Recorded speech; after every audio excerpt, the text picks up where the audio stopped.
was found asleep in his car on the 105 freeway in LA.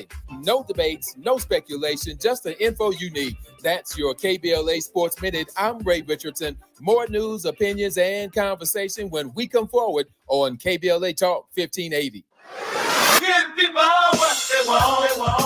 At KBLA Talk 1580, we aim to foster enlightening, sustainable, restorative dialogue, and we welcome unapologetically progressive viewpoints that empower fellow citizens. We are now accepting submissions for KBLA Talk 1580 guest editorials like this one.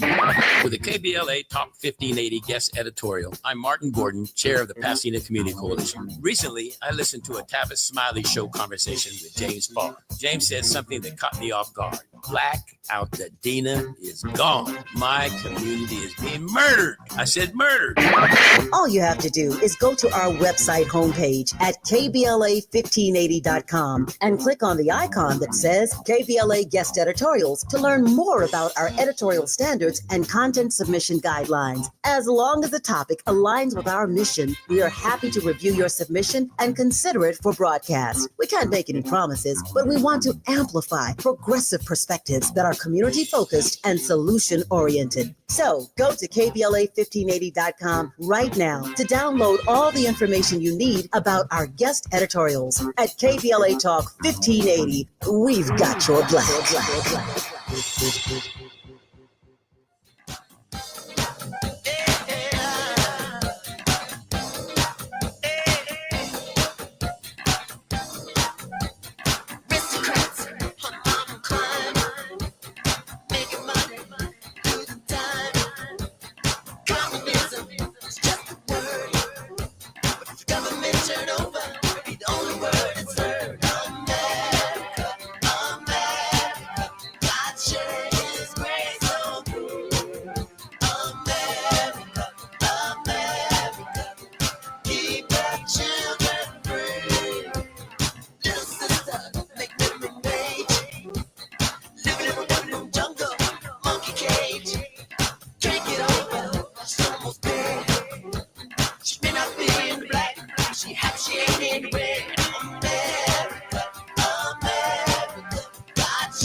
It's thought-provoking Thursday on the Jesse Jackson Jr. Show on KBLA Talk 1580. I'm Jesse Jackson Jr.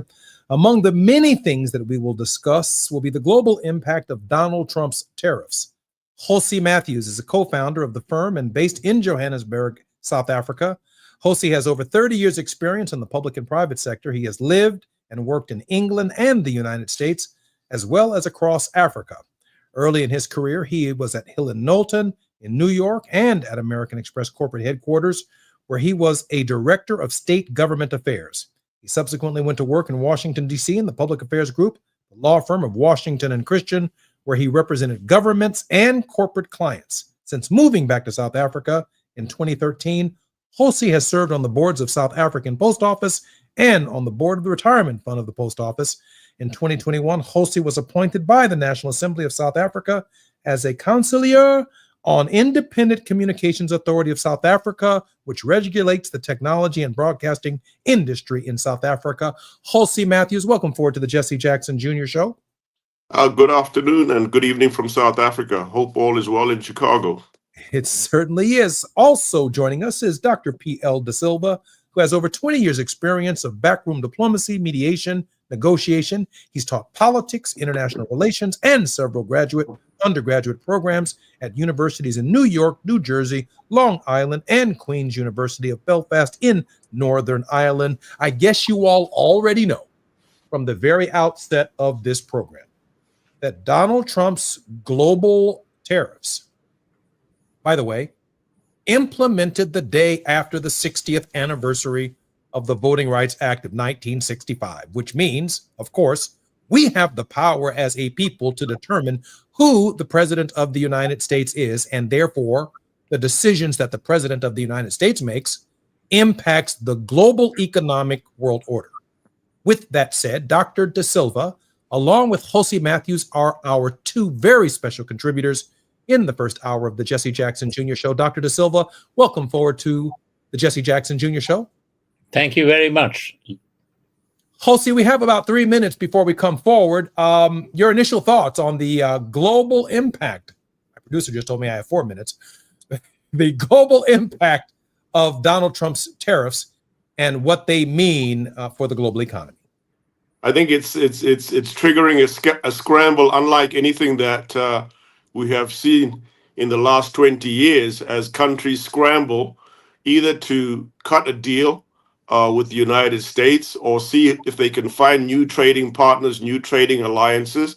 And it's going to have a tremendous impact globally on economies ranging from Japan, South Africa, India.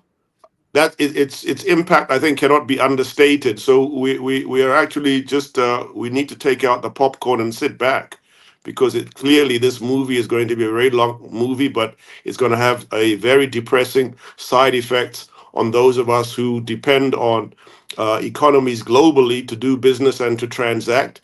And its impact is going to be, I think it's yet to be seen, but we can see that the U.S. may likely move into a recession as a consequence. And this is just something that will have tremendous implications for countries around the globe. Jose, I'm a little bit concerned when you mention the word recession. And I raised that question of recession because I'm wondering if the trade deals, for example, of NAFTA that Clinton negotiated are now out. The Africa Growth and Opportunity Act now out. Trade agreements that we've historically had with India, which in light of today's announcement of, I think, a 50% tariff on certain products, particularly in the high-tech sphere from India, if it ultimately means that essentially this new world order is being redefined in real time by Donald John Trump. Well, I think it's a serious concern. If we just look at the case of India in particular, both administrations and as most recently as President Trump himself have courted India in a very, very open manner. And now you are now going after India in a very unprecedented manner. And you're concerned about pushing India closer to China. Well, you've just done exactly that by this imposition of tariffs. So it's the uncertainty around tariffs and how they're being implemented and the foreign policy implications from the United States, which we've talked about on a previous occasion, are just creating tremendous uncertainty globally. And it often starts to look like the administration is just basically a trigger happy policy. If I don't like you, I'm going to impose tariffs. If you cozy up to another country that I don't like, well, I'm going to impose tariffs. So it's very random, and it doesn't have any systematic application of policy or policy objectives. It just seems to be very, very random, and it's dangerous, to put it mildly. When we come forward on the Jesse Jackson Jr. Show, Jose Matthews, co-founder of a firm based in Johannesburg, South Africa, and Dr. P.L. De Silva are going to unpack what these tariffs mean, what the artificial intelligence regimen for the entire global economy represents, and just how devastating we might find ourselves in an American and global recession.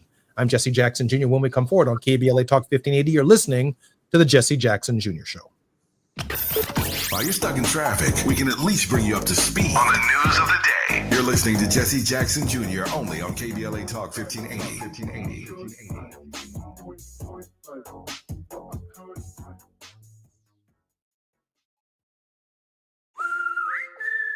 Hey, it's Matt, your Leaf Filter Trusted Pro. Gutters are an often neglected part of the home. They're also one of the most important.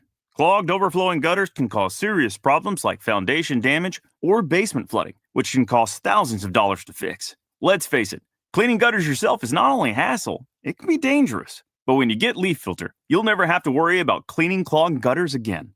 Get started today by visiting leaffilter.com/deal to schedule your free inspection. If you decide to move forward, we'll professionally clean, realign, and seal your gutters before installing our patented stainless steel micro mesh system. Leaf Filter keeps out everything but the water. And it's backed by a lifetime transferable no-clogs warranty. So you're protected for good. We're in your neighborhood and ready to help. Visit Leaf Filter today for a free inspection and estimate, and you could save up to 30%. Visit leaffilter.com/deal. That's leaffilter.com/deal. An official message from Medicare. I turned 65 this year. I knew it was time to figure out Medicare, and I had questions like when to enroll and how to enroll. So I went straight to the official source, Medicare.gov, to get the facts about Medicare. I found answers to all my questions, and I'm ready to get started. And so can you. Just go to Medicare.gov to get the real facts about Medicare. Paid for by the U.S. Department of Health and Human Services. Still getting around to that fix on your car? You got this. On eBay, you'll find millions of parts guaranteed to fit. Doesn't matter if it's a major engine repair or your first time swapping your windshield wipers. eBay has that part you need, ready to click perfectly into place for changes big and small. Loud or quiet, find all the parts you need at prices you'll love. Guaranteed to fit every time. But you already know that. eBay. Things, people, love. Eligible items only. Exclusions apply. Why'd I go to the doctor? My heart would race just taking my son to practice. It didn't feel right. So I got checked out.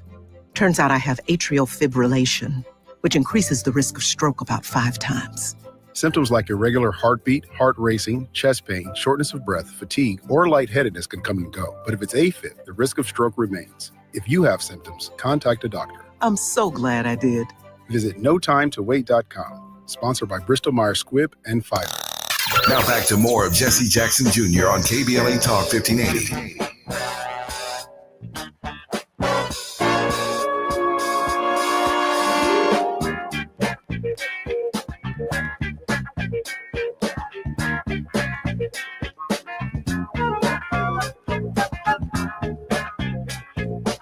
I'm Jesse Jackson Jr. This is the Jesse Jackson Jr. Show on KBLA Talk 1580.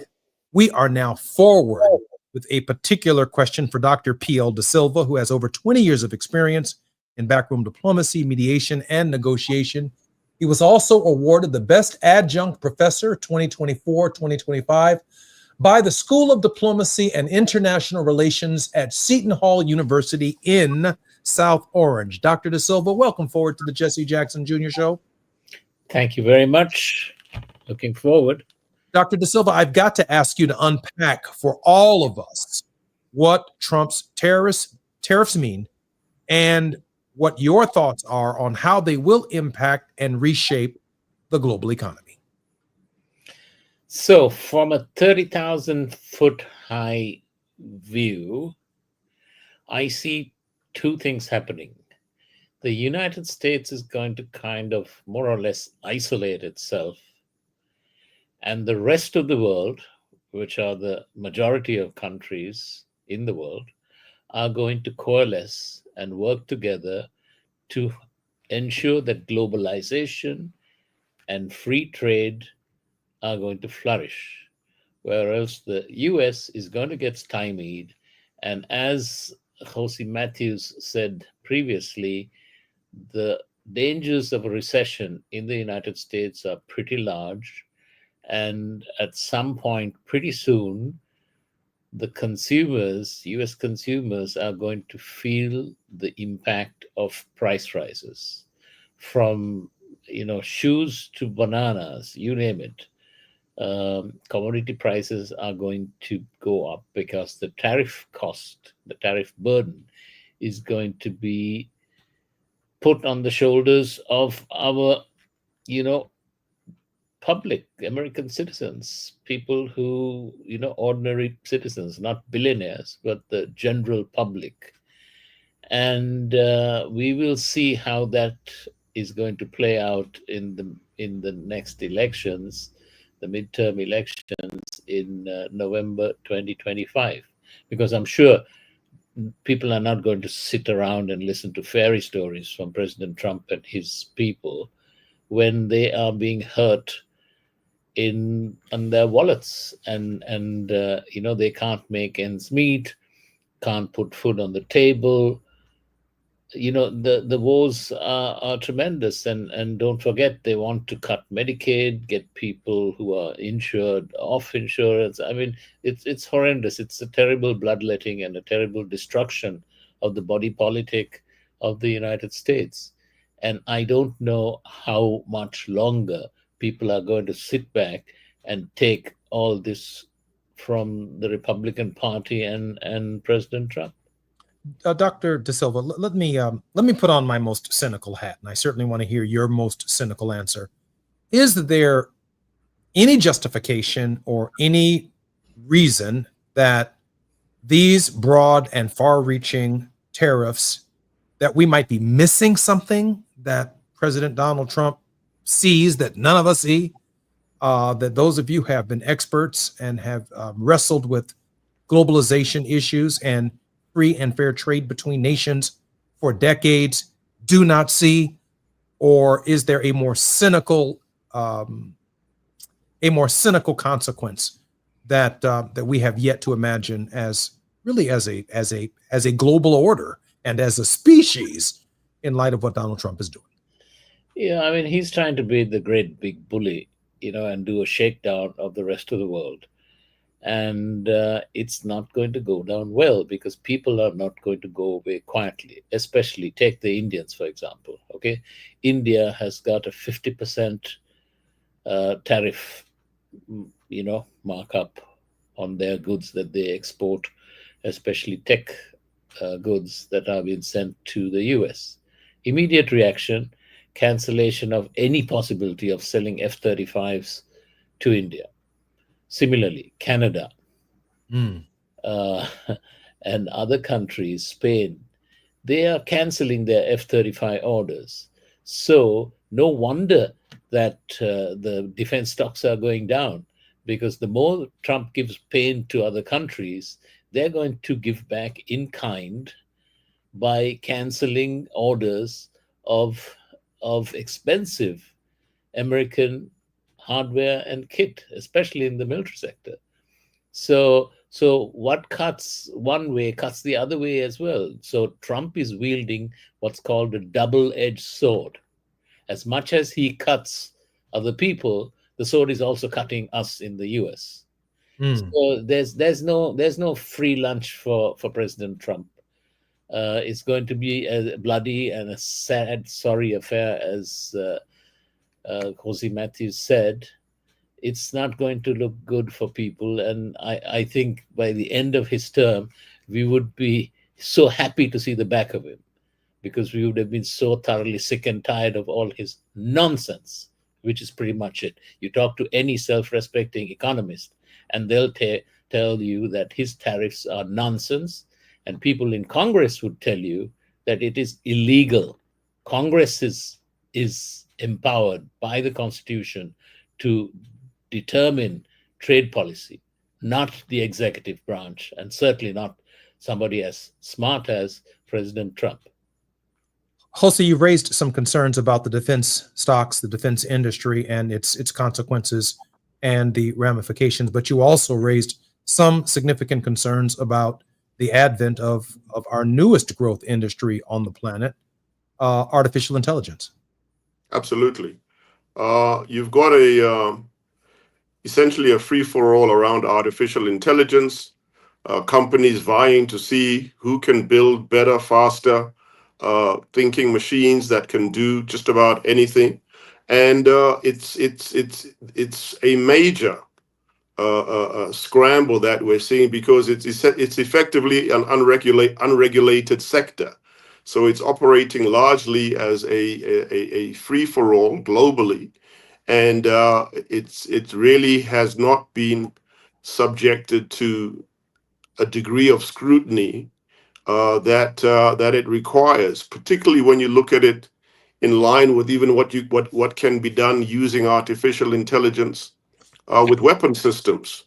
Where are the controls? How are those going to be implemented? Then take alongside that discussions around quantum technology. What are the implications of quantum technology? So we really are constantly entering uncharted technology globally, around the usage, the implementation, the unregulated nature. And I'm obviously somebody who is fully supportive of the free market, open trade, unrestricted trade between countries, borders open, free market economy, absolutely. However, there has to be a certain level of regulation around certain aspects of whether it's technology or other sectors, healthcare, because utilized incorrectly, what are the consequences? So it's certainly an area which I think that we need to pay closer attention to.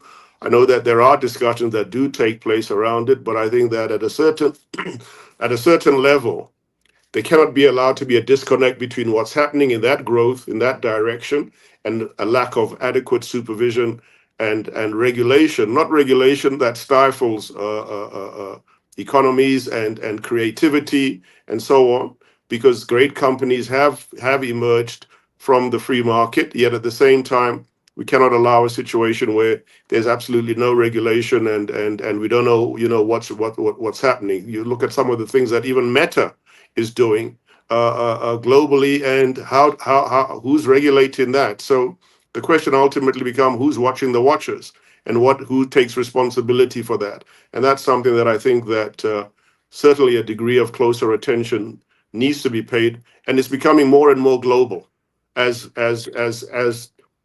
trends evolve and technology evolves. It becomes more global, and its utilization is very, very, very vast. And we don't really have any idea of just that growth at this particular point.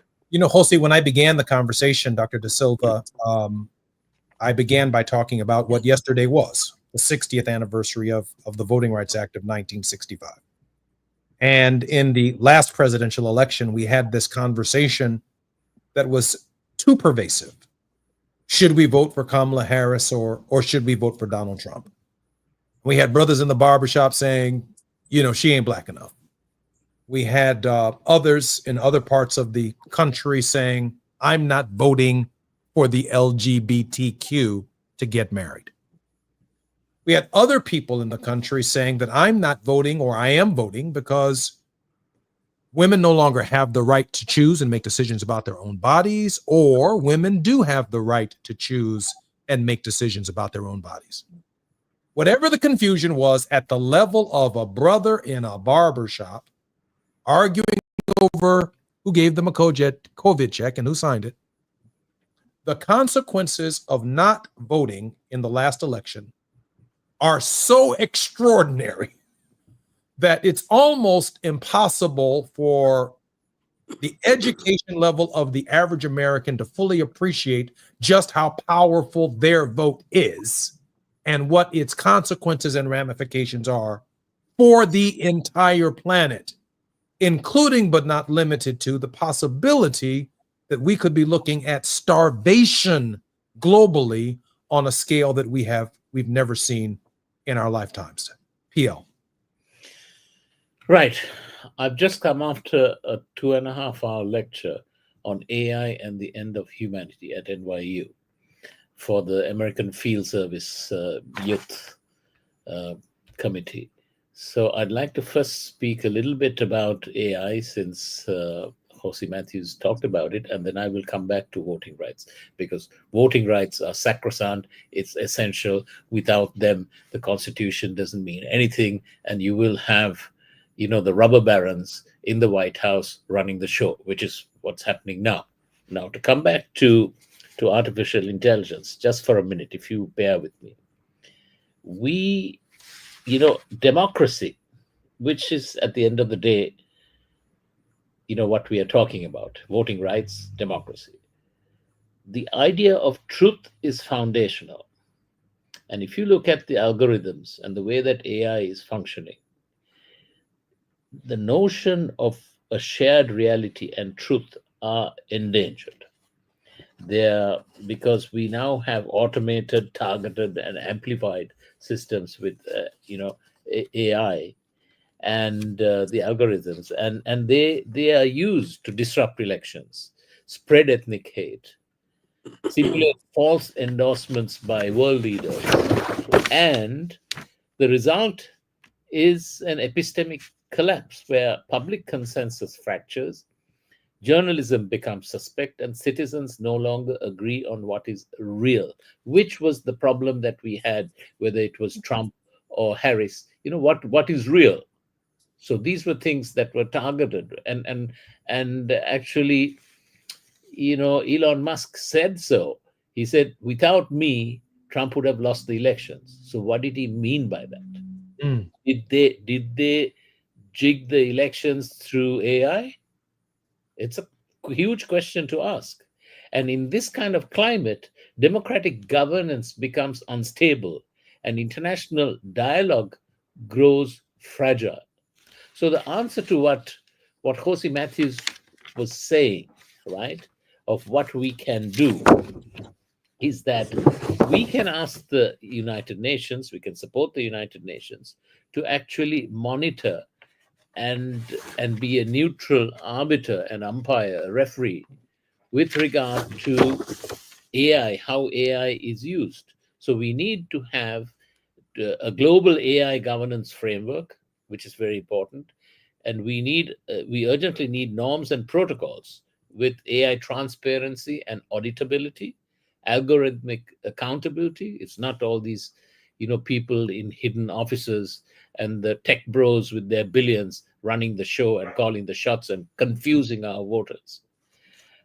3, responsible military uses, because warfare has changed completely, and cross-border data governance. We need to strengthen institutional resilience, which includes we have to invest our public not just only to learn about voting, but they need to have AI literacy, especially for civil servants and judges. All right? And then we need to fund public interest AI systems, open source, human-aligned models. And 3, we need to support ethical research and global South cooperation and participation in AI development. It should not be something that's the purview of countries in the North or the tech bros and their billions. So we need a South perspective on AI. And all of these feed back to the whole question of voting rights and what happens to our voting public. I'm Jesse Jackson Jr., listening to the Jesse Jackson Jr. Show on KBLA Talk 1580. Dr. P.L. Da Silva and Jose Matthews are our very special guests. When we come forward, more with P.L. Da Silva and Jose Matthews when we come forward. The biggest names, the best conversations. You're riding with Jesse Jackson Jr. on KBLA Talk 1580.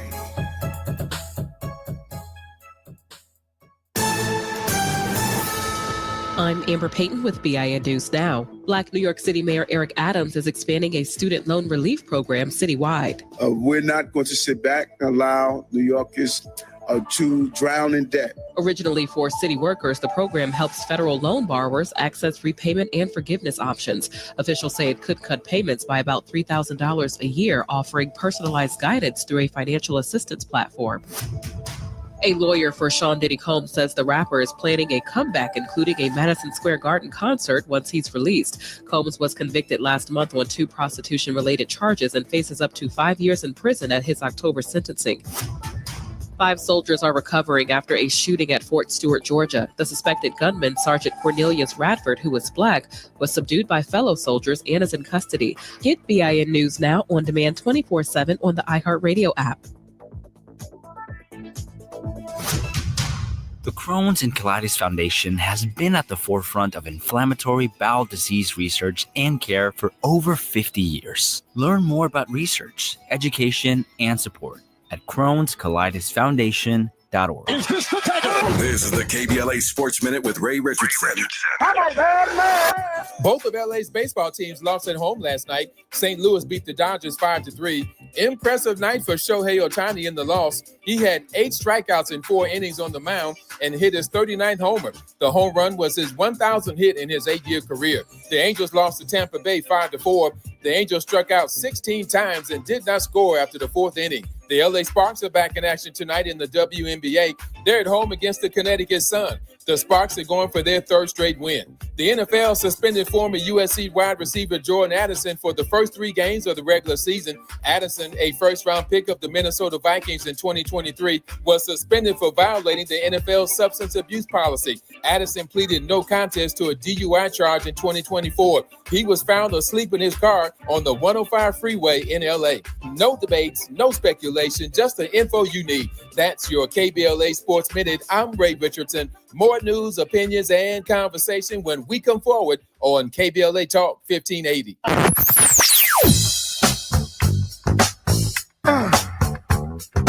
This is KBLA Talk 1580. Talk radio.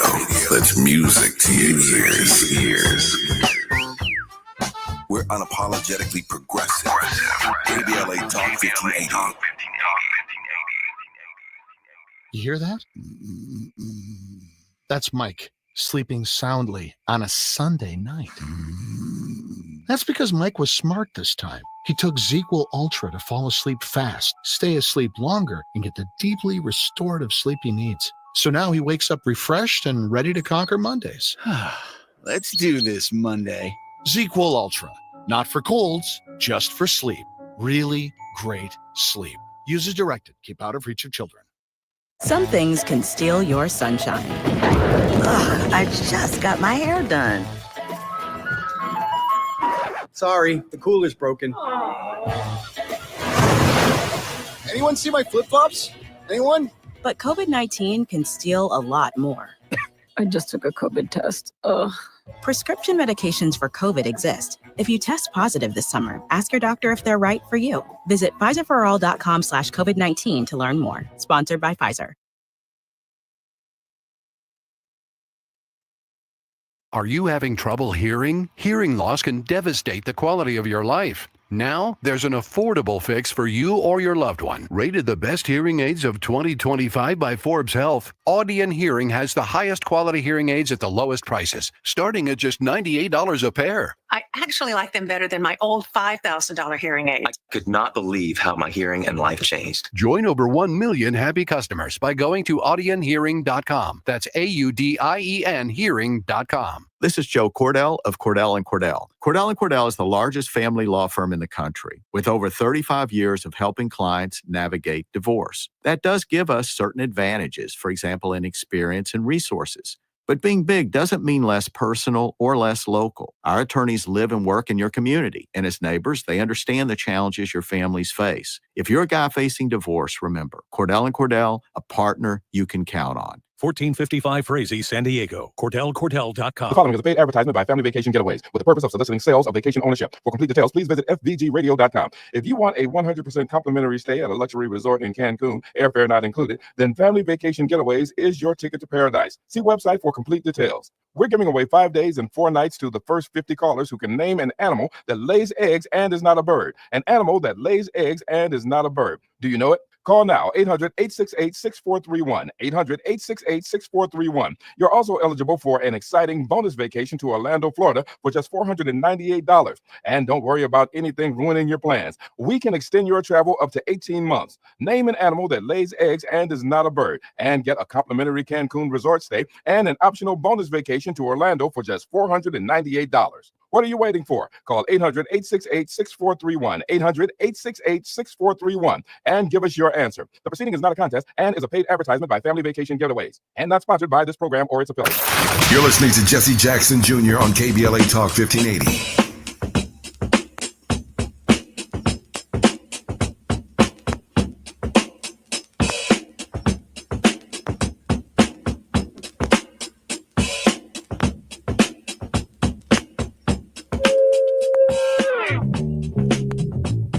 I'm Jesse Jackson.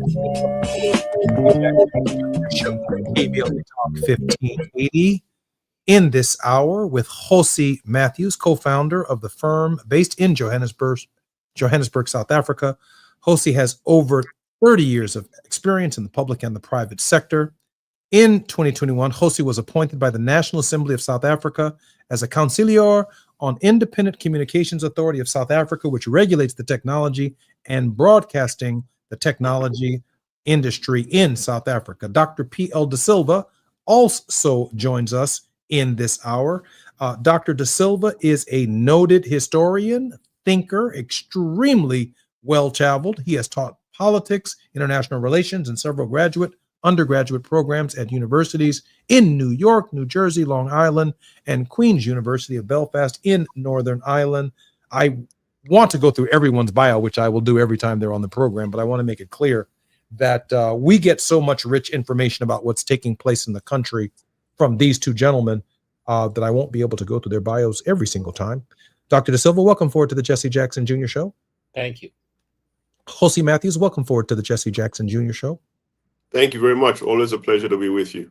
Dr. De Silva, I want to go back to this question of the vote, because many people who vote within our country, as you can imagine, may not necessarily be the most sophisticated people. They may not understand artificial intelligence. They may not understand tariffs and trade. They may not understand the inner workings of the global economy and trading system, of course. But in a real sense, even the average third grade, eighth grade, or 12th grade educated American, when they do cast their vote, the consequences and the ramifications of the decisions that they make can be found inside of the stomach of a poor child in Somalia. It could manifest itself in Delhi.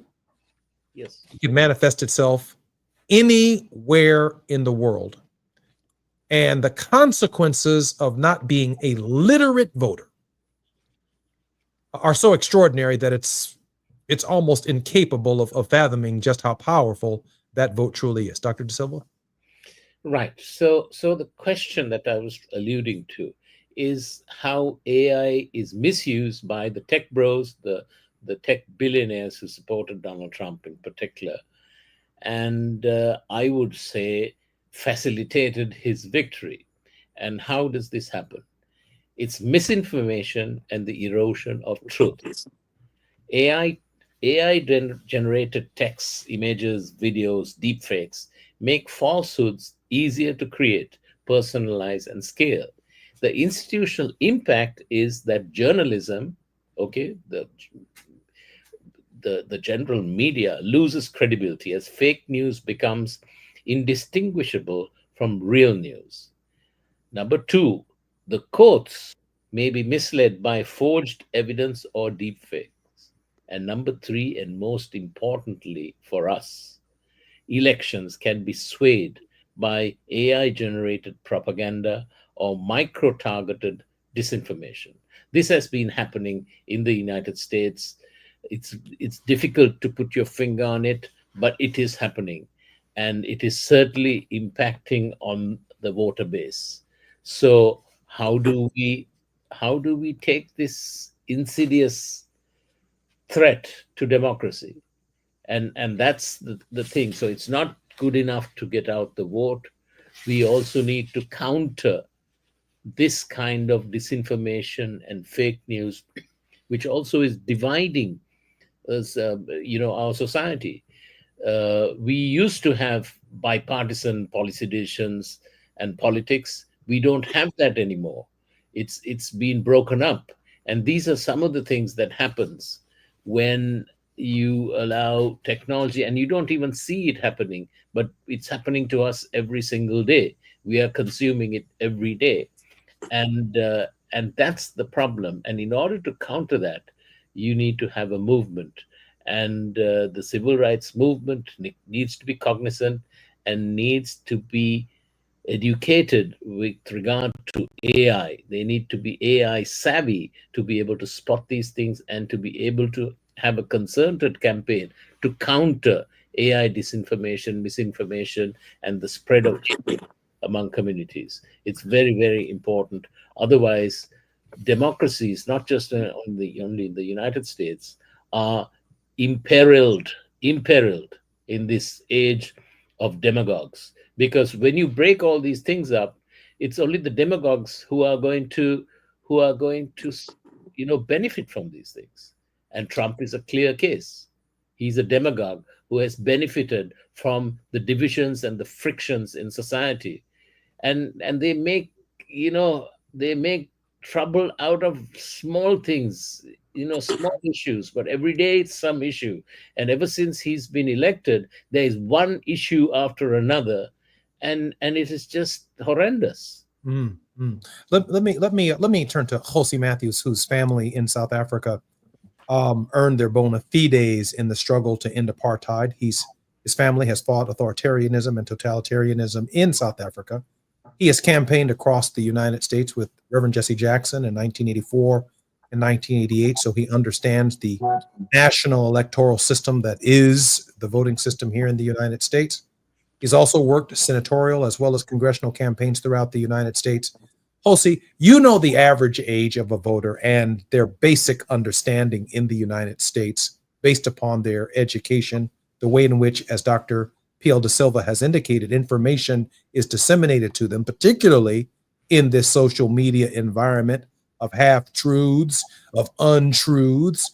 But still, we've persevered. You've been part of the perseverance movements in the United States to be able to recognize that people power against these billionaire oligarchs and Johnny Mack and Dr. Aubrey Hendricks called the Trump administration last week and earlier this week just plain evil. If the people themselves don't rise up, our democratic system just doesn't have a chance. Mr. Matthews? Well, I think that's absolutely right. And if we look at the history of South Africa and how democracy was achieved, it was very, very much led by the people and led by individuals who understood the importance of democracy, the importance of the vote, and how critical it was for everyday rank and file people to be involved.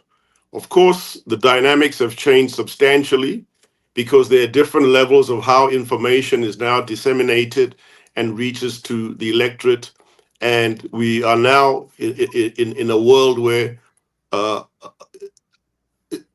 information that is just coming, even at young voters who are just entering voting age, 18, university age, there is just so much information that's being disseminated and directed at them that at very often, or if you take South Africa as an example, so the period from 1994 to 2024, where students or anyone born after 1994 who does not really acknowledge the significance and importance of Nelson Mandela or what it took to achieve just that one vote, the significance of Dr. Martin Luther King, Rosa Parks, Jesse Jackson, that one vote, voter registration. So it has changed to the extent that people are so divorced from that struggle and what that struggle achieved to get to this point to where we are, that they just rely on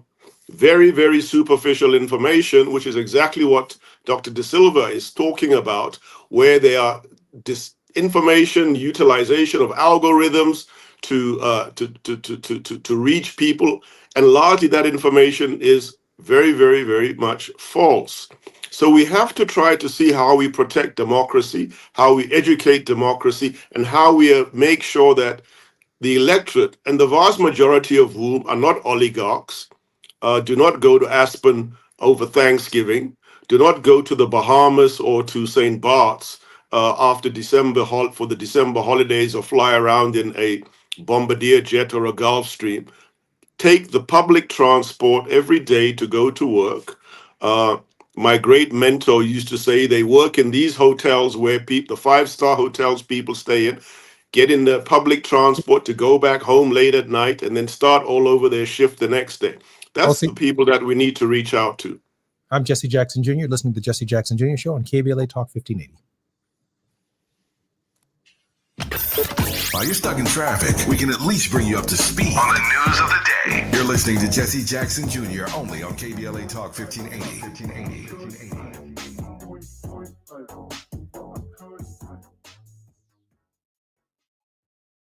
Attorney advertising. Prior results do not guarantee future outcomes. Founded in Los Angeles in 1986, litigation powerhouse Quinn Emanuel has deep roots in the Los Angeles community. Since 2007, we have litigated some of the largest fires on the West Coast. We are proud to be the only AmLaw 100 firm in the country to represent wildfire victims, giving affected individuals, families, and businesses the same focus and individualized attention we devote to our Fortune 500 clients. BTI Consulting has repeatedly recognized Quinn Emanuel as among the 4 law firms in-house counsel least liked to oppose in any litigation, and we are often deemed the most feared. And after securing over $80 billion for our clients in various matters firm-wide, we understand why. If you have been affected by the recent wildfires in Altadena and the Palisades and would like to discuss your situation further, please contact wildfire support at QuinnEmanuel.com or call us at 213-443-3050. Quinn Emanuel is proud to sponsor Conversation Live Altadena Rising with James Farr on KBLA Talk 1580. Attorney advertising prior results do not guarantee future outcomes.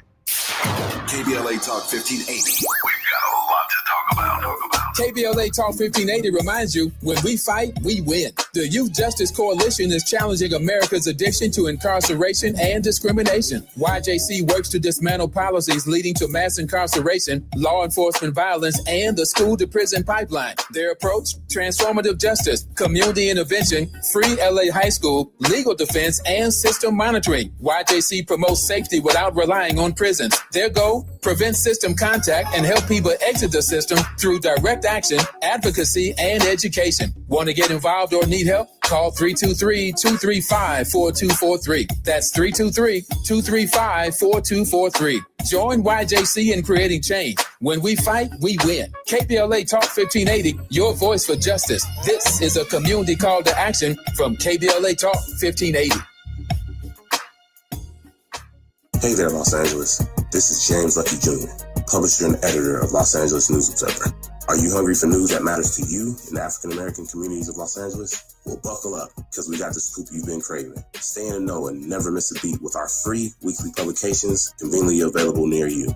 Or hop on the digital wave and become an exclusive subscriber at OGNSC.com. Don't forget to join the party on Instagram and Twitter at OGNSCINC for behind-the-scenes access and sizzling updates. No more FOMO. Let's stay informed, connected, and empowered together. The following is a paid advertisement by Family Vacation Getaways with the purpose of soliciting sales of vacation ownership. For complete details, please visit FVGradio.com. If you want a 100% complimentary stay at a luxury resort in Cancun, airfare not included, then Family Vacation Getaways is your ticket to paradise. See website for complete details. We're giving away 5 days and 4 nights to the first 50 callers who can name an animal that lays eggs and is not a bird. An animal that lays eggs and is not a bird. Do you know it? Call now, 800-868-6431, 800-868-6431. You're also eligible for an exciting bonus vacation to Orlando, Florida for just $498. And don't worry about anything ruining your plans. We can extend your travel up to 18 months. Name an animal that lays eggs and is not a bird, and get a complimentary Cancun resort stay and an optional bonus vacation to Orlando for just $498. What are you waiting for? Call 800-868-6431, 800-868-6431, and give us your answer. The proceeding is not a contest and is a paid advertisement by Family Vacation Getaways and not sponsored by this program or its affiliates.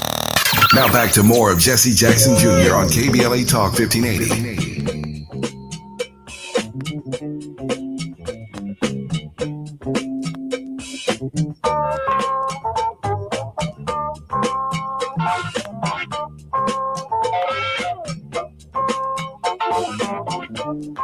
Jesse Jackson Jr. Welcome forward to the Jesse Jackson Jr. Show on KBLA Talk 1580. Our very special guests in this hour are Jose Matthews and Dr. P.L. De Silva.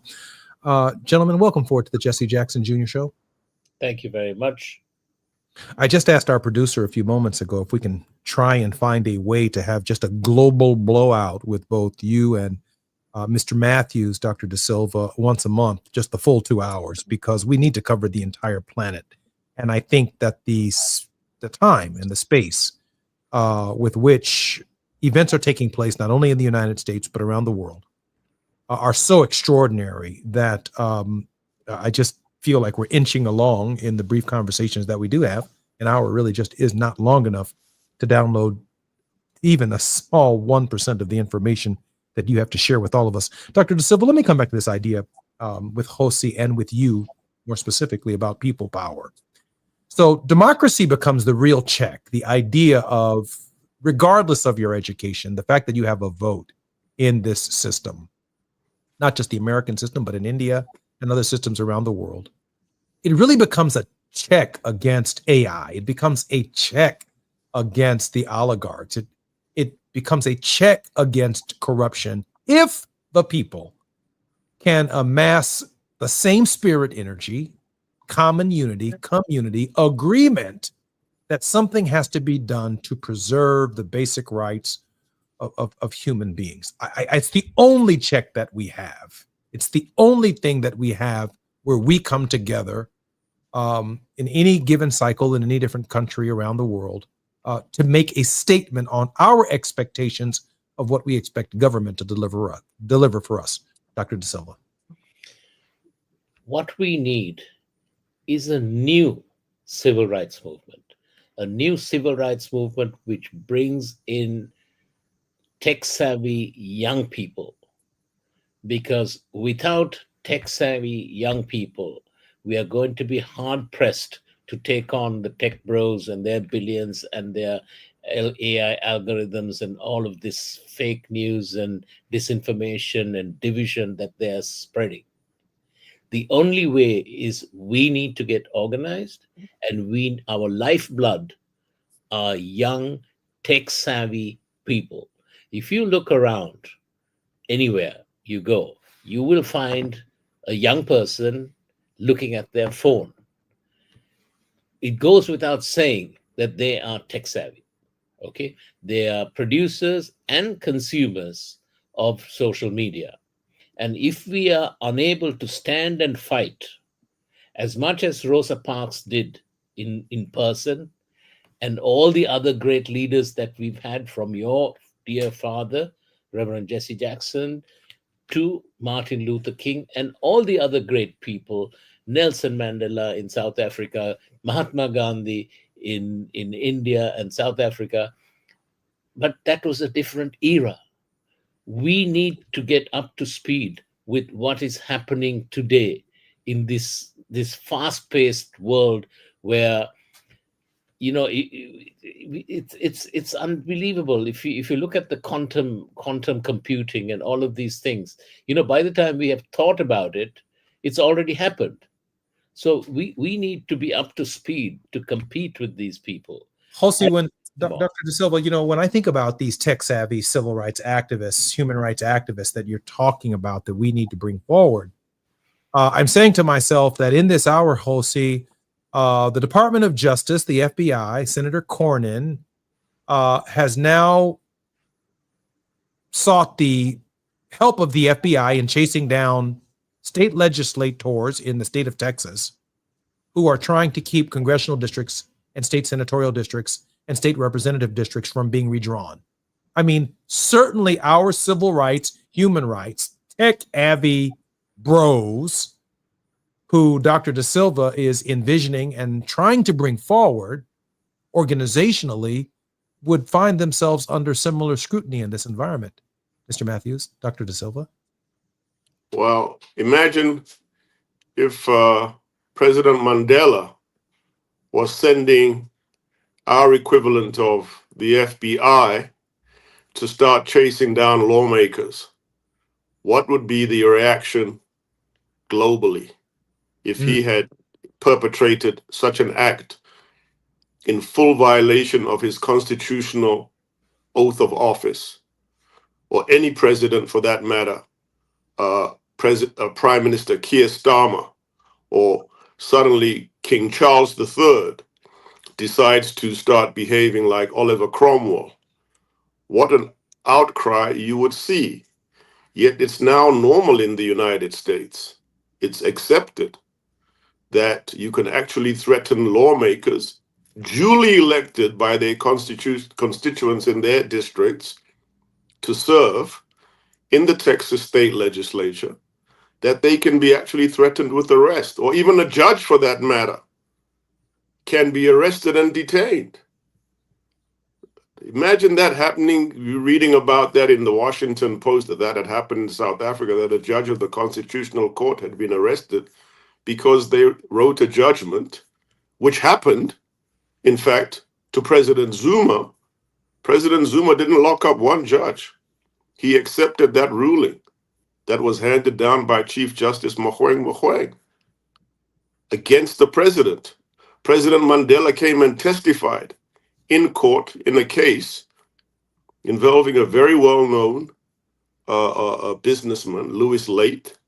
He came and put himself before the court process and accepted that the Constitution in South Africa is supreme.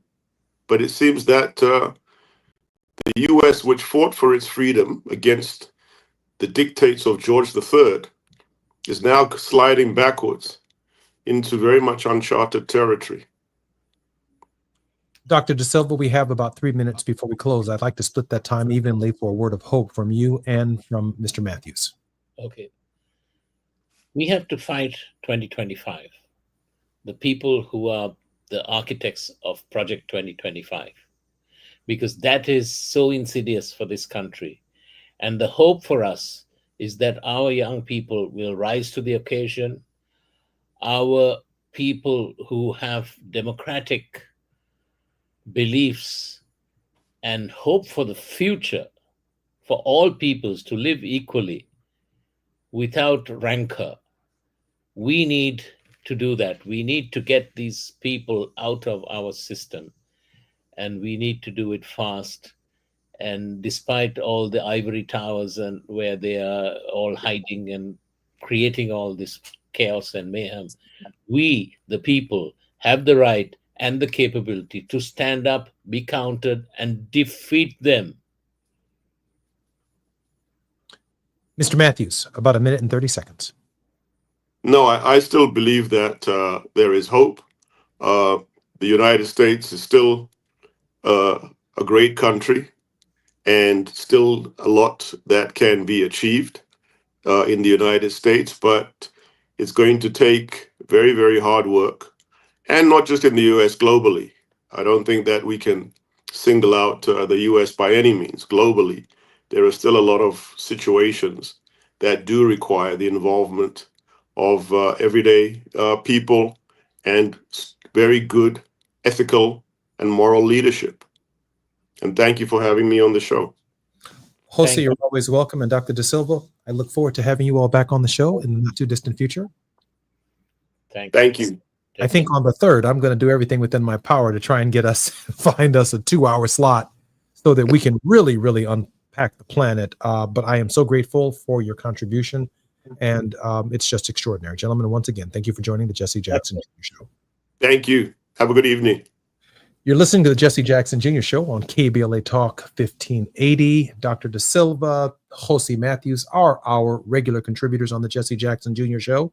They pull us out of our provincialism, out of being domestic, to see the entire world, what the consequences of who we elect, why we elect them, are far much broader and bigger than our neighborhoods. When we come forward, this is Thoughtful Thursdays on the Jesse Jackson Jr. Show. When we come forward with Johnny Mack.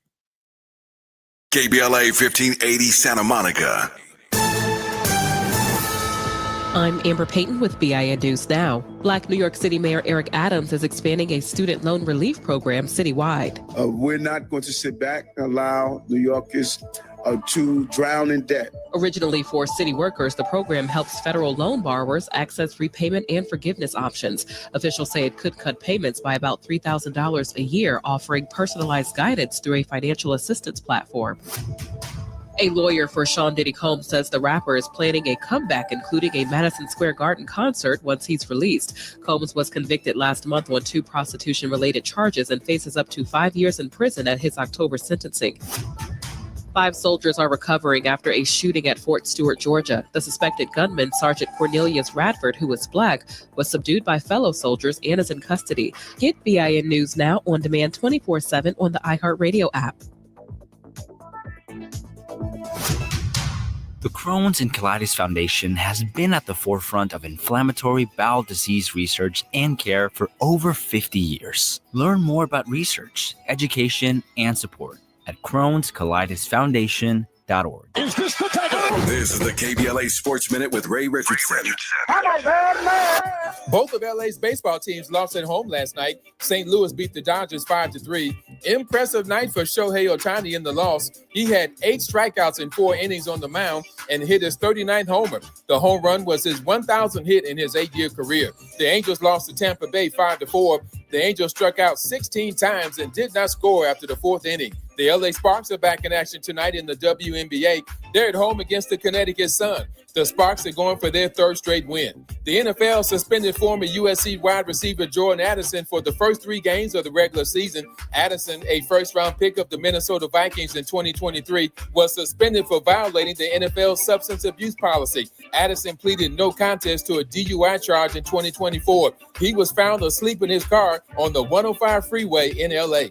No debates, no speculation, just the info you need. That's your KBLA Sports Minute. I'm Ray Richardson. More news, opinions, and conversation when we come forward on KBLA Talk 1580. At KBLA Talk 1580, we aim to foster enlightening, sustainable, restorative dialogue, and we welcome unapologetically progressive viewpoints that empower fellow citizens. We are now accepting submissions for KBLA Talk 1580 guest editorials like this one. With the KBLA Talk 1580 guest editorial, I'm Martin Gordon, chair of the Pasadena Community Coalition. Recently, I listened to a Tavis Smiley Show conversation with James Farr. James said something that caught me off guard. Black Altadena is gone. My community is being murdered. I said murdered.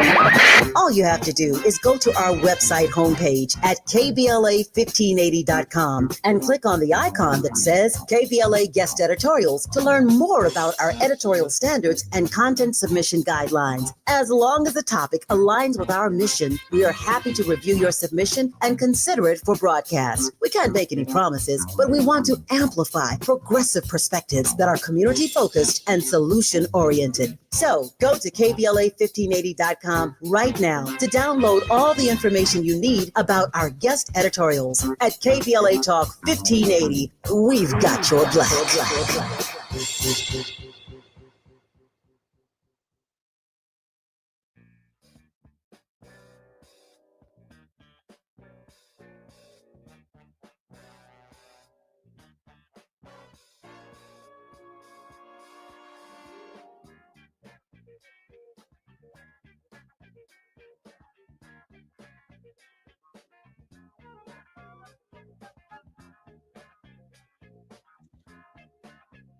I'm Jesse Jackson Jr. Welcome forward to Thought-Provoking Thursdays on the Jesse Jackson Jr. Show with none other than Dr. Johnny Mack. Johnny Mack is the principal and managing partner of the Johnny Mack Group, LLC, and the founding director of the World House Project, Inc.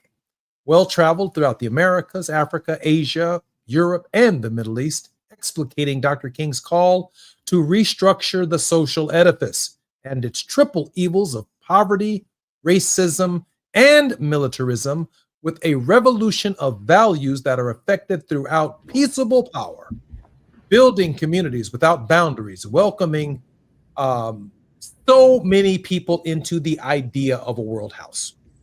Johnny, welcome forward to the Jesse Jackson Jr. Show. Thank you, Jesse. You know, I enjoy being here. Johnny, I'm so grateful that you are here. This is one of our most popular shows throughout the week. Johnny, let me share with you this. I feel like with the announcement of these global tariffs, based upon our contributors in the last hour, that the president of the United States has essentially flown a plane into the World House and has everyone all over the world scrambling. So I turned to one of my favorite books written by Dr. King called Strength to Love. And in the final chapter, he has in chapter 13 a sermon titled The Answer to a Perplexing Question. And the scripture he uses comes from Matthew 17, verse 9. Why could not we cast him out? I just want to read part of that to you. Human life throughout the centuries has been characterized by man's persistent efforts to remove evil from the earth. Seldom has man thoroughly adjusted himself to evil, for in spite of his rationalizations, compromises, and alibis, he knows the is not the ought, and the actual is not the possible. Though the evils of sensuality, selfishness, and cruelty often rise aggressively in his soul, something within him tells him that there are intruders and reminds him of his higher destiny and more noble allegiance. Man's hankering after the demonic is always disturbed by his longing for the divine. As he seeks to adjust to the demands of time, he knows that eternity is his ultimate habitat. When man comes to himself, he knows that evil is a foreign invader that must be driven from the native soils of his soul before he can achieve moral and spiritual dignity. But the problem that has always hampered man has been his inability to conquer evil by his own power. In pathetic amazement, he asks, "Why can I not cast it out? Why can I not remove evil from my life?" And I'd like to pose the question to you, Dr. Mack. Why cannot we remove evil from the world and from our space? It is now in our world house.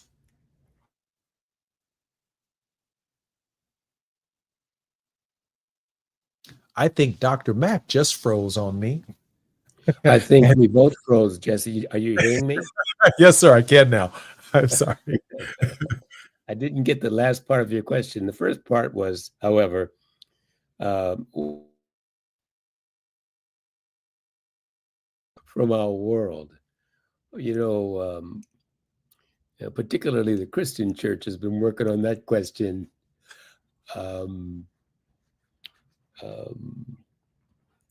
for 2,025 years. For its entire existence, okay? So I guess in the next 20 minutes, maybe in the next 20 seconds, I have to come up with the answer. But let's seriously explore something about Dr. King's statement and King himself. Remember, of course, Jesse, that King was a faith leader. He was a man of tremendous faith. And he believed not only in the eternal God, but in that God likeness of humanity itself. And so when King made such statements as you've just read regarding this perplexing question, he also made statements about the arc of the universe, which we talked about last week. And so I think, in part, the answer to your question, why can't we expel evil, is perhaps using that metaphor of the ark. And Jesse, I think we recognized last week that the arc of the universe is not something so abstract and remote from humanity that we can't effect that arc, that we can't bend that arc. And in fact, I think King's hope for humanity is that each and every one of us would grab hold of the end of that arc and we would pull it toward justice.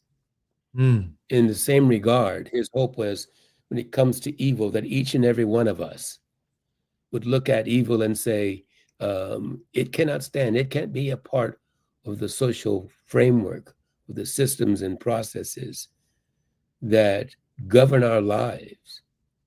And so he called, as we've also recalled, for a revolution of values, which would be the means by which we would bend the arc. I'm Jesse Jackson Jr., listening to the Jesse Jackson Jr. Show on KBLA 1580. Our very special guest, Johnny Mack. We are discussing the World House on Thought-Provoking Thursdays. You're listening to Jesse Jackson Jr. and the great Johnny Mack as we seek to answer the perplexing question: why can we, man and woman, not drive out evil from our midst? Why can we not remove it from the earth? When we come forward, more with Johnny Mack. It's afternoon drive time with Jesse Jackson Jr.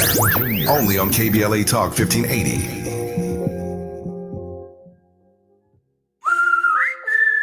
Hey, it's Matt, your leaf filter trusted pro. Gutters are an often neglected part of the home. They're also one of the most important. Clogged, overflowing gutters can cause serious problems like foundation damage or basement flooding, which can cost thousands of dollars to fix. Let's face it, cleaning gutters yourself is not only a hassle, it can be dangerous. But when you get Leaf Filter, you'll never have to worry about cleaning clogged gutters again. Get started today by visiting leaffilter.com/deal to schedule your free inspection. If you decide to move forward, we'll professionally clean, realign, and seal your gutters before installing our patented stainless steel micro mesh system. Leaf Filter keeps out everything but the water. And it's backed by a lifetime transferable no clogs warranty. So you're protected for good. We're in your neighborhood and ready to help. Visit Leaf Filter today for a free inspection and estimate, and you could save up to 30%. Visit leaffilter.com/deal. That's leaffilter.com/deal. Why'd I go to the doctor? My heart would race just taking my son to practice. It didn't feel right. So I got checked out. Turns out I have atrial fibrillation, which increases the risk of stroke about 5 times. Symptoms like irregular heartbeat, heart racing, chest pain, shortness of breath, fatigue, or lightheadedness can come and go. But if it's AFib, the risk of stroke remains. If you have symptoms, contact a doctor. I'm so glad I did. Visit notimetowait.com. Sponsored by Bristol-Myers Squibb and Pfizer. An official message from Medicare. I turned 65 this year.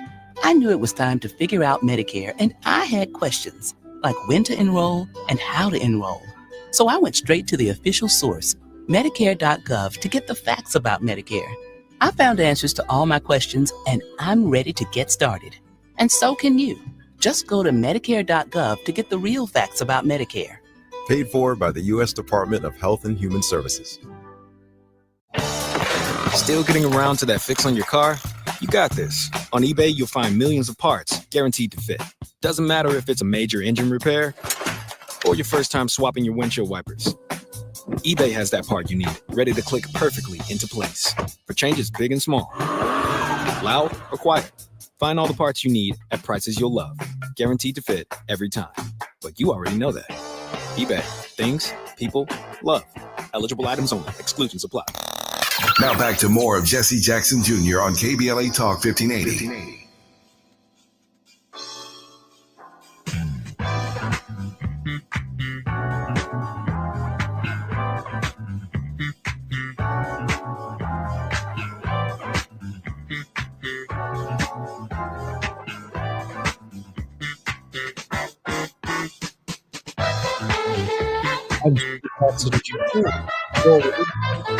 Jesse Jackson Jr. show, where on Thursdays we discuss the World House on Thoughtful Thursdays with Dr. Johnny Mack. Johnny, welcome forward to the Jesse Jackson Jr. show. Thank you, Jesse. Johnny, just before we came forward, we were talking about just briefly the triple evils of racism, poverty, of militarism. I look at the president's global tariff regime. There's a map in the New York Times this morning that shows that this global regime of tariffs profoundly impact the darker people of the earth, from Africa to India to Brazil. We look at the price of stocks with military goods also significantly dropping as a result. And I'm going to save it for a completely another day. That most of my life, maybe 50 years of my 60 years of life, we have spent trillions of dollars building up weapons of mass destruction and the most sophisticated military on earth in preparation for a war with Russia. A war that does not look like it's going to happen. In fact, Donald Trump and Vladimir Putin are now coming to terms on the idea of having a summit in coming days. But the overwhelming brown people who have sticks and stones, bows and arrows, have no navies, no air forces, are now on the receiving end of America's bombs and the power of its extraordinary military. Dr. King, I believe, Johnny, must have seen this in Vietnam. Indeed. And Jesse, I'm sure you know his 1967 sermon, just a year before his assassination, almost to the day. His critique of that war and the injustices of that war and those who perpetrated the war speak directly to how he saw the world and those injustices. And of course, King, again, wanted to see a new world order. He called for a new world order. And he recognized how unjust the then current order was. And Jesse, the current world order is just as unjust. That is, the injustice of the values and the systems and processes that are currently being used to refashion this world order continue to marginalize, frankly, people of color, and particularly the southern half of the global hemisphere. The question is, what can be done about it? Breaking news, Netanyahu's plan to reoccupy Gaza is the key to the far right's goal of taking over Gaza and the West Bank and forcing Palestinians out. Meanwhile, Trump is making the United States a subcontractor in this operation. U.S. taxpayers should not be funding what amounts to ethnic cleansing by another name. Your thoughts on the idea from Chris Van Hollen, United States Senator Chris Van Hollen. That is what he has posted to his social media accounts. Wow, to have Van Hollen post that tells us a great deal. The question, Jesse, it goes back to what do we do about it? But before, even speaking to that, I've always felt that the current phase of the crisis between Israel and Palestine and Palestinians and Israelis was all about land. And it didn't take long to realize that the way this war has been prosecuted by Netanyahu, it's not so much about eliminating Hamas.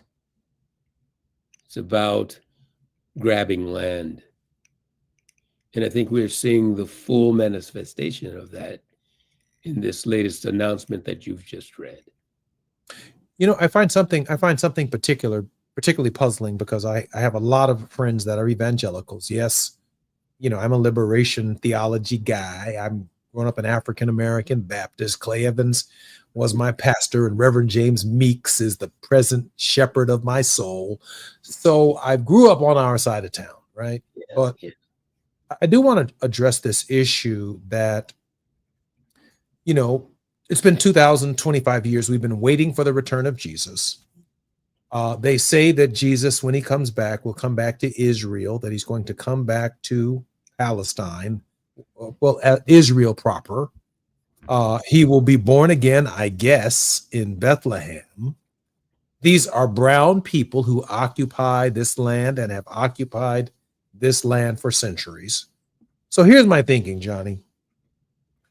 What's going on in the Middle East comfortably fits the Netanyahu narrative with the evangelical narrative that we must make room for the return of Jesus. Now, of course, the return of Jesus ain't supposed to be no brother, ain't supposed to be brown, ain't supposed to be no Arab. So they have to push their way all the way to Bethlehem in order to produce for us something we have never seen before, other than in the imagination of the Renaissance artists who drew a blue-eyed, blonde-haired Jesus of Nazareth. Oh, they're going to bring him back now. They're going to bring him back, but they're not going to bring him back in his truest manifestation, for which the Gospels itself has referred to how he should have looked. Somehow these two stories are coming together in this present behavior, Johnny. Well, the way you juxtapose them is quite correct. Do they bring him back, or does he come back? Whatever your religious orientation, of course, there are other points of view about Jesus of Nazareth and about the uncaused cause, as we've talked before. But staying on point, Jesse, does it require Netanyahu and the far right to bring Jesus back, or does Jesus come back as the King of Kings and Lord of Lords, as the champion of the downtrodden and the least of these? There's quite a dissonance and a contradiction as you've juxtaposed these two visions of how Jesus of Nazareth would return. And I don't think that the idea that he'll return on the wheels of a Tesla is quite the answer, Jesse. You know, Johnny, I remember something that Martin Luther King Jr. said about Gandhi and Gandhi's significance on the world, and his thinking and the practical nature of his own theological development and philosophy. He said that the world not only needed Gandhi, if it did not have Gandhi, it would have had to have created Gandhi, because the circumstances of human history required the intervention of a Gandhi-type figure in human history. I think the same case could be made of Martin Luther King Jr. And since the inception of this program, I have always asked the question, and I've asked it of you, but I'd like to see if your position has changed in any way. Why has the white community, why have white evangelicals not been able to create a Martin Luther King Jr. type figure in their space? Well, I'm not quite sure that any ethnic group can create a king. I think a king emerges out of the circumstances. I think a king is born out of the press of human need, wherever it comes from, whichever group it comes from. I think that the movement, the modern civil rights movement, created King. And he rose to the occasion. And so for me, Jesse, the question is, who will rise to the occasion from whichever racial or ethnic group to the critical time that we live in today? For me, it matters not what race or religion or any other human characteristic that we might assign. The question is, which one of us, or how many of all of us, will rise to the occasion? I think that's a moment of reflection for me, that, you know, I have so identified the causes for which we stand for to be so moral and so just, and our approach, of course, nonviolent, that I do make assumptions about our capacity to produce that kind of unique leader. Now, I don't make any false assumptions about the idea that Martin Luther King Jr. is the sum total of every human experience at the moment of his ministry. That's just how deep, heavy, and unique he is. But I think at the same time, Johnny, you are the sum total of human history in this moment. I think I am the sum of human history in this moment. Even in that movie, The Amistad, in that court case, Joseph Cinque, as offered to us by the actor, was asked by John Adams about being in the courtroom and whether or not he felt he would be under pressure. And the actor responded, "I will not be by myself. I will be there because I am the manifestation of every member of my family since the inception of time itself. In this moment, I'm fighting for my freedom. I am the sum, and they will all be there with me that day when a decision is made about my life." And so the sum of American life, of privilege, of white privilege, I would argue that Howard Thurman might argue that these are not a people who've known their backs against the wall, that they have not known oppression, and therefore there is an incapacity to create this great empath who would walk amongst us, passing out forgiveness, mercy, pardon, love, justice, who would make crooked ways straight, who would build affordable housing, who would provide health care for all Americans, who would provide education to the ignorant, multicultural education, multiple languages to the ignorant, and multiple and a broad understanding as a result of the fact that he or she came our way.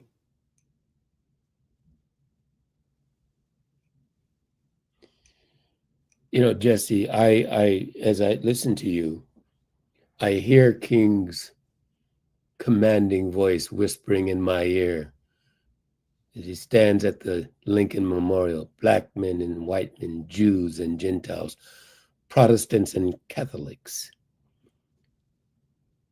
King was the consummate cosmopolitan. He was the consummate visionary of a beloved community. He was the consummate idealist of a world house where we all live together as brothers and sisters, or we perish as fools. And so I think that what we look for in terms of leadership, in terms of examples, in terms of people who see right and stand for right, like the needle to the pole, as one author wrote, is what our time really calls for. And I go back to my last statement that which one of us and how many of all of us will answer that call? I think that Dr. King was certainly a man of his time. And I've met with young people who are feeling the courage and the weight of this moment. And I am deeply concerned that as they rise to this moment, that the journey that they will travel will be a very, very dangerous road.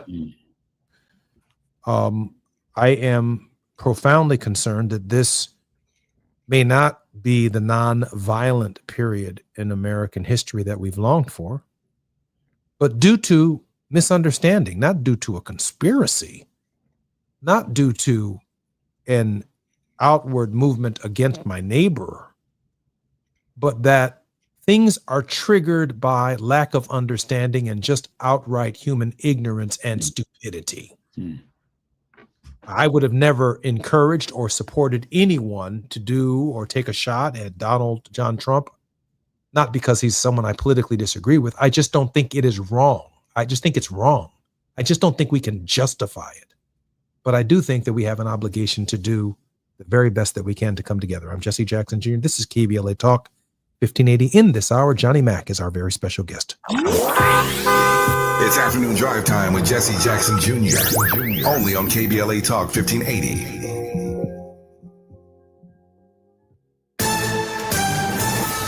I'm Amber Payton with BIN News Now.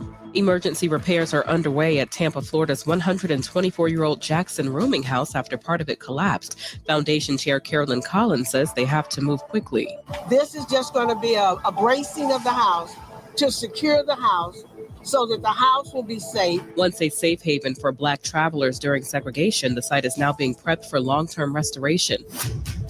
Salt and Peppa are taking legal action against Universal Music Group over the rights to their master recordings. The duo says UMG violated copyright law by refusing to return their music after decades and called it unfair to still be bound by a 1985 contract. And the Albany Black Chamber of Commerce in New York is receiving $600,000 to make its building more accessible. The chamber has supported Black and minority-owned businesses since 2022. Get BIN News now on demand 24/7 on the iHeartRadio app. The Crohn's and Colitis Foundation has been at the forefront of inflammatory bowel disease research and care for over 50 years. Learn more about research, education, and support at Crohn'sColitisFoundation.org.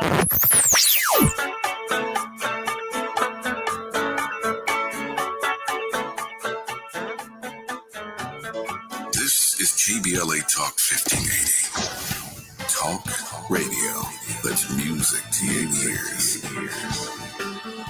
We're unapologetically progressive. KBLA Talk 1580. We've got a lot to talk about. I'm Reverend Gerald, the life coach. Is someone you love struggling with addiction and mental illness? Is improving your family's health important? Want to leave a legacy that your family can grow? Are you ready to enhance your perception of life experiences? Then wake up weekends at 7 a.m. with Urban Family Focus and get the wisdom, opportunity, resources, and motivation to live your best life. Join the conversation on Urban Family Focus Saturday and Sunday at 7 a.m. Unapologetically progressive. KBLA Talk 1580. We've got your black. Chronic migraine, 15 or more headache days a month, each lasting 4 hours or more, can make me feel like a spectator in my own life.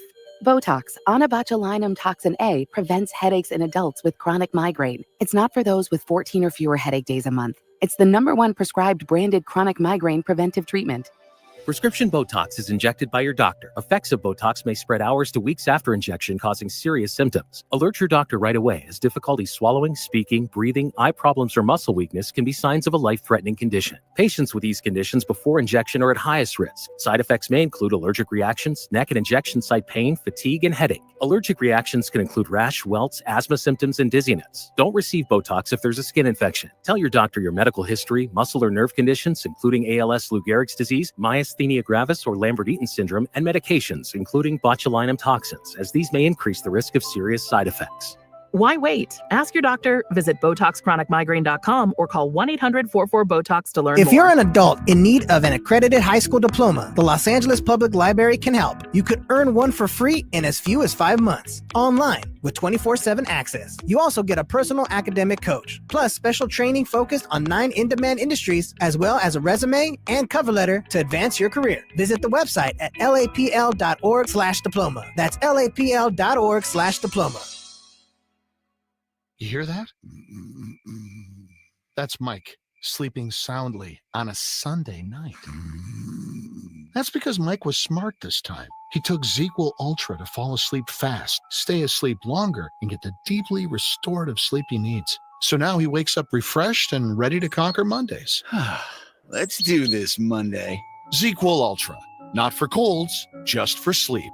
Really great sleep. Use as directed. Keep out of reach of children.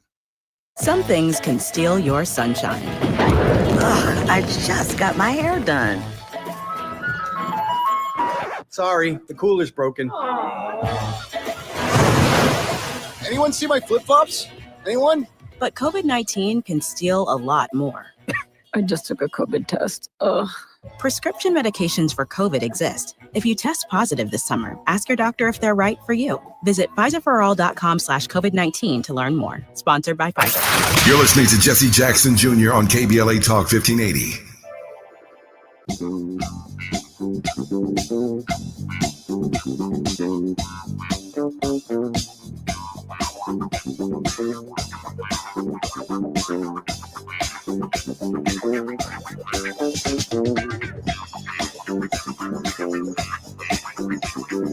I'm Jesse Jackson Jr. Welcome forward to the Jesse Jackson Jr. Show. Dr. Johnny Mack is our very special guest, where on Thought-Provoking Thursdays, we discuss the World House. Dr. Mack's work includes peace, conflict, social change, and movements. His seminal research work, After Confrontation, Then What?, seeks to rearticulate nonviolence beyond the traditional idea of direct resistance to a meta-logic that includes direct structural, and cultural nonviolence, each having its own form of social action. Dr. Mack, welcome forward to the Jesse Jackson Jr. Show. Thank you, Jesse. Dr. Mack, I'd like to answer in part what Dr. King went through in that chapter. He said that too many of us essentially rely upon God to do everything while we do nothing. And he said that's not faith, that's superstition. He then said, too often, as Jesus did with the disciples, man has relied upon his own power to bring about the very transformation that Dr. King desired and you desire in the World House. But then he answers the question this way. What then is the answer to life's perplexing question? How can evil be cast out from our individual and collective lives? If the world is not to be purified by God alone, nor by man alone, who will do it? The answer is found in an idea that is distinctly different from the two we have discussed, for neither God nor man will individually bring the world's salvation. Rather, both man and God, made in a marvelous unity of purpose, through an overflowing love as the free gift of himself on the part of God, and by perfect obedience and receptivity on the part of man, can transform the old into the new and drive out the deadly cancer of sin. He then concludes, herein we find the answer to the perplexing question. Evil can be cast out, not by man alone, nor by a dictatorial God who invades our lives, but when we open the door and invite God through Christ to enter. Behold, I stand at the door and knock. If any man hear my voice and open the door, I will come into him and will sup with him and he with me. God is too courteous to break down the door. But when we open it in faith, believing, a divine and human confrontation will transform our sin-ruined lives into radiant possibilities. Johnny, is that still possible? Well, I think that Christian vision is marvelous. And I think King's message is that the Christian will take hold of that vision in their faith in God. And I think his clarion call to every Christian is to believe in that vision and in that and the God of that vision. And I think that belief translates into a commitment, and that's where King is saying it won't be just God alone or just man alone, but the nexus of God and man, the cooperation of God and man. And so I think in the Christian experience, Jesse, one has to believe, of course it's possible. Or what good would the religion be otherwise? I am reminded upon a reflection from the Master when he offered a course of action. Behold, I send you out as sheep in the midst of wolves. And so there seems to be a humility and a timidity and a very quiet approach. If I think about the behavior of sheep and wolves, if you're sending me out as a sheep in the midst of wolves, maybe I should go around the wolves.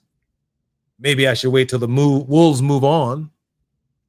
It doesn't sound like wolves and sheep should lay down together, but it does suggest that there is a certain wisdom in the approach, a certain strategic moment in the approach by which the faith itself compels us to act. It compels us to act in a way that is consistent with the highest standards of our moral conscience and our beliefs.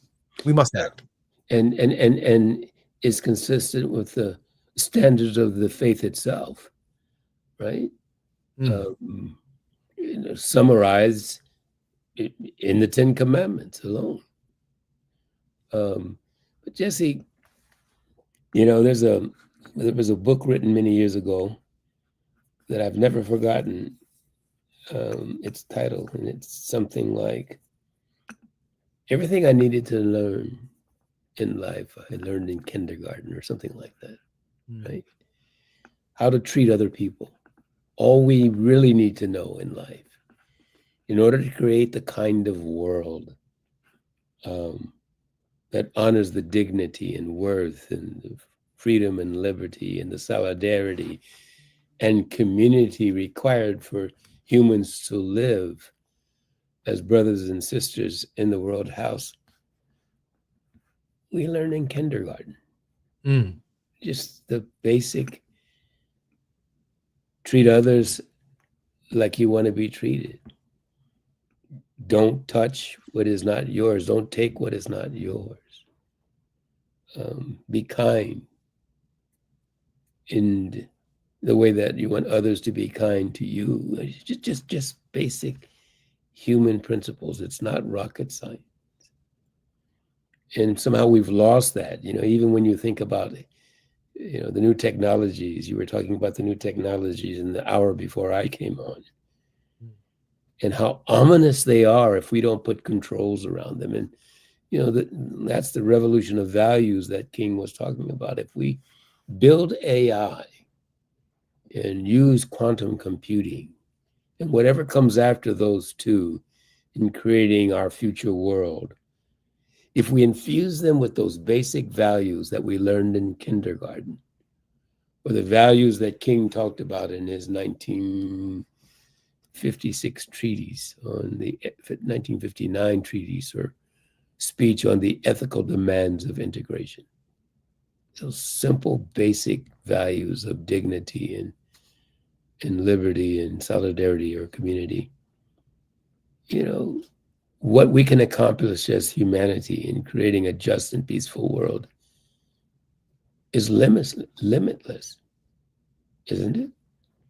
I think it is, but I was listening to Dr. De Silva in the last hour, and he talked about some of the dangers of AI. And this past week, Donald Trump offered an executive order, essentially an edict that said that the government nor the private sector should be pursuing any kind of algorithms that recognize diversity, equity, and inclusion, or that talk about Black history, or that certainly suggests that there are certain moral values that we as a society hold as the fundamental tenets of the civilization itself.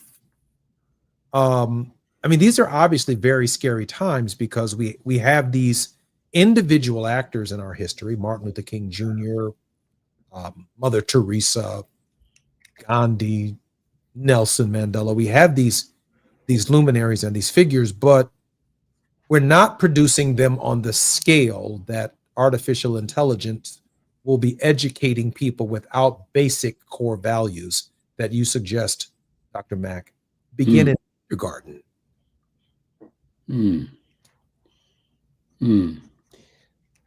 So Jesse, we live in the United States in a democracy, we are told, we like to believe, a democracy of representative government, not direct, but representative.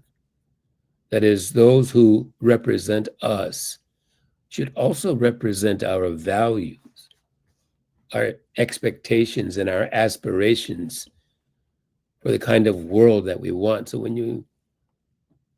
when we say that a man called Donald interprets the Constitution in ways that suit his view of the presidency, we're also saying that he represents the will of the people. And is that true?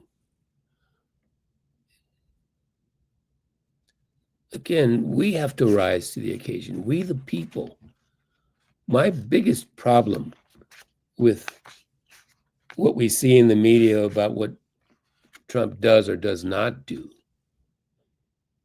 is we allow our president, we allow our elected representatives to do what they do. And when we have had enough, then we can change that. Johnny? I'm Jesse Jackson Jr. This is KBLA Talk 1580. When we come forward, more with Johnny Mack.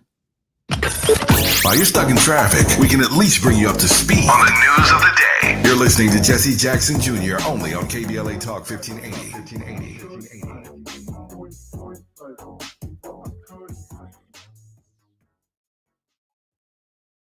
Warning, the IRS is in full collection mode for 2025, and no one with tax debt is safe. If you owe back taxes or haven't filed, liens, levies, garnishments, they're coming fast and without warning. Your paycheck, gone. Your bank account, frozen. Your assets, seized. But there's still time. If you act now, call Republic Tax Relief, the trusted team that knows how to fight. Veteran-owned and proudly A+ rated by the Better Business Bureau. They bring the grit and experience to stand up to the IRS and win. The IRS Fresh Start programs are still available. The programs can reduce or even eliminate your tax debt. If you're living check to check, and most of us are, then call, because this is your chance to breathe again. It only takes 5 minutes to find out if you qualify. The call is free, but if you wait, it could cost you everything. Call now before the IRS calls you. 800-259-4546. That's 800-259-4546. Find out if you qualify today. 800-259-4546 or go to republictaxrelief.com.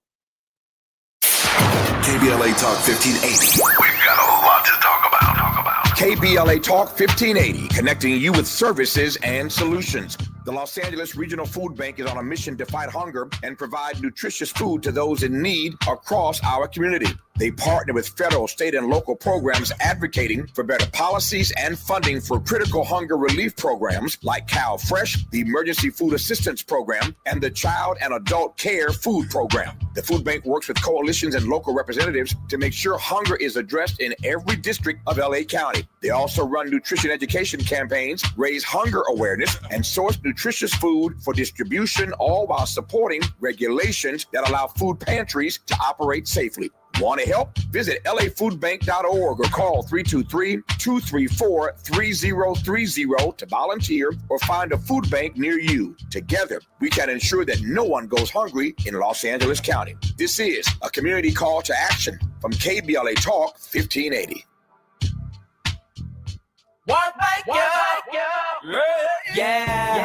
The California Crusader newspaper would like to thank all of our subscribers for their support throughout the years, proudly serving the South Los Angeles and South Bay areas for more than 40 years. The California Crusader is a multicultural, Black-owned, adjudicated newspaper that focuses on providing newsworthy information to the people in our community.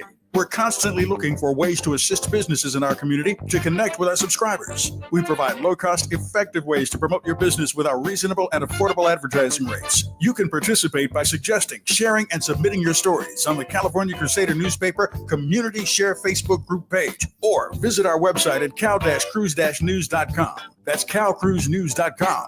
Then click on the Submit Now button located on the top right corner of the homepage, or text CCN to 42828. Again, text CCN to 42828. The California Crusader newspaper, working together to build a better community for our future. Subscribe today.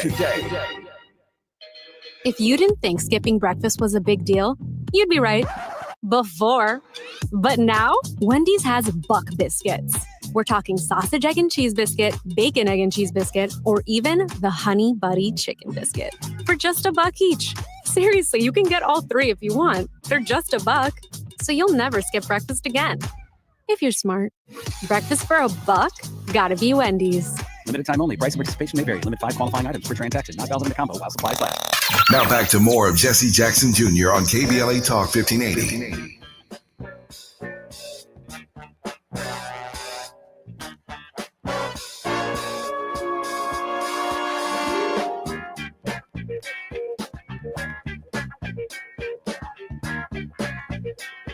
I'm Jesse Jackson Jr., and welcome back to thoughtful, thought-provoking Thursdays with Dr. Johnny Mack, who's the principal and managing partner of the Johnny Mack Group, LLC, and founding director of the World House Project, Inc.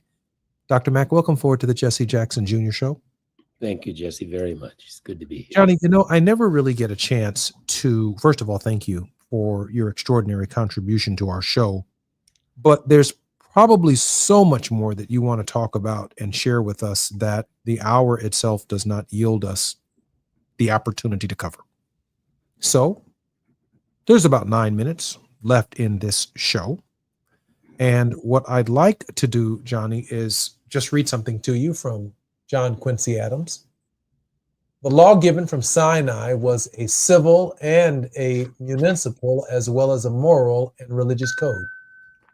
It contained many statutes of universal application laws exerted to the existence of men in society, most of which have been enacted by every nation which ever professed any code of laws. Johnny, there's so much in the World House that you've envisioned, and I don't know anyone who's envisioned it more than you and kept this idea of a World House alive more than you have. Share with us your thoughts on what the next steps are in our evolution to a higher calling, a higher level of civilization, and a higher level of human existence. Well, Jesse, you know, the world house that we have today is the one we built yesterday. And until we have the necessary confrontation with what we've done as a human race with yesterday, the world house of tomorrow will be the same. Said differently, we are what we are today because of what happened yesterday. And until we have the necessary confrontation with yesterday, our tomorrows will forever be the same. And we have to have a confrontation with the decisions that we made yesterday as a human race. King asked the question, where do we go from here? Implied in that question is, well, how did we get here in the first place? And if we don't answer that question, then how do we really analyze and correct the faulty foundations of our social edifice? And so those are the next steps in creating a world house where we live in peace and justice, I think, Jesse. Johnny, there is so much yesterday to confront. I don't know what tomorrow holds, but I have I have volumes of yesterday, and I don't know how to wrap my minds around the prologue of the past, and do it in such a way as that the footing for the present or for tomorrow, recognizing something that I hadn't given much thought to until I heard it from you last week, that everyone is in time. This time cannot be repeated by anyone except for those of us who are in it. We are in time. But we are in time, as you brilliantly stated last week, over time. So all of this over stuff is the volumes of our lives and the volumes of history that we bring to the present moment in time.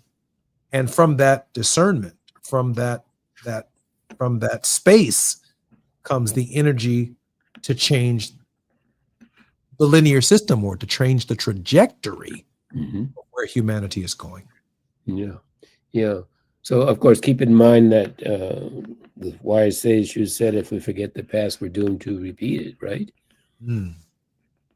So, this notion of end time and overtime is understanding the tools that we have and the strategies that we use to create the kind of world house we want.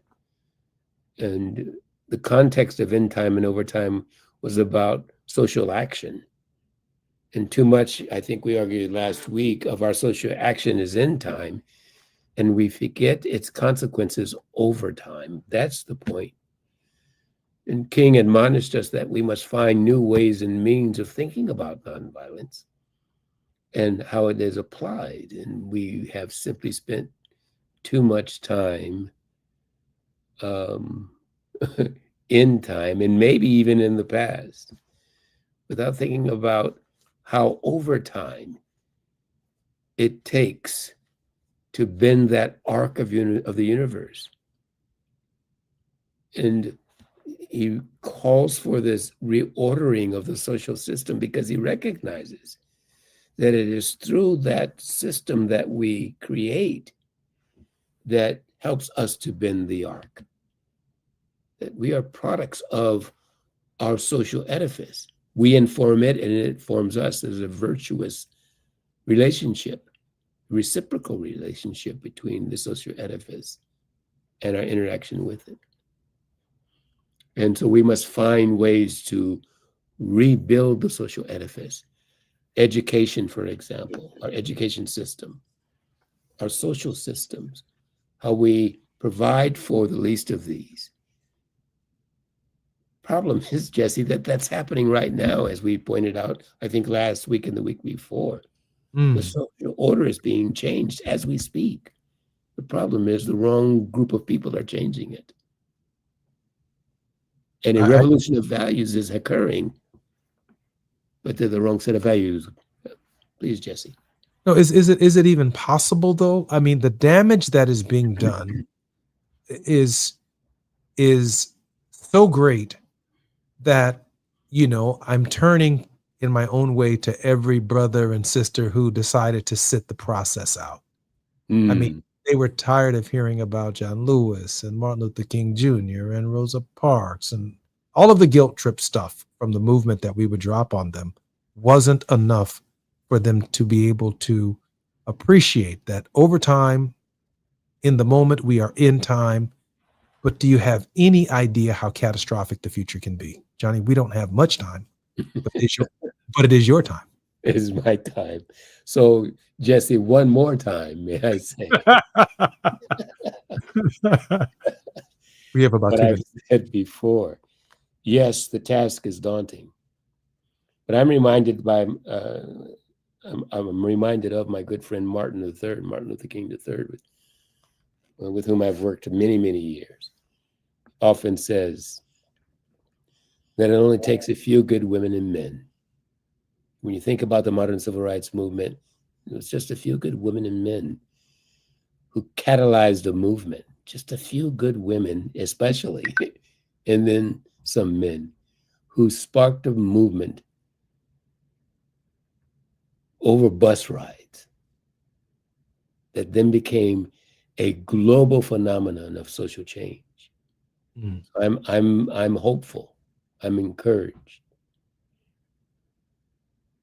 that nothing splendid will ever be achieved except by those who will dare believe that something inside them is superior to the circumstances that they face. I take that in the close of our program, I take that to mean it's okay to be sick and tired of being sick and tired. I'm Jesse Jackson Jr. This is the Jesse Jackson Jr. Show. Our very special guest on the World House every Thursdays is Johnny Mack. I'm going to have to bring Johnny back on the program for another 2-hour special one of these days with just Johnny, because his conversations and his thinking is so rich for all of us. Johnny, thank you once again for being here. Thank you, Jesse. Can't wait to see you next week. Be well.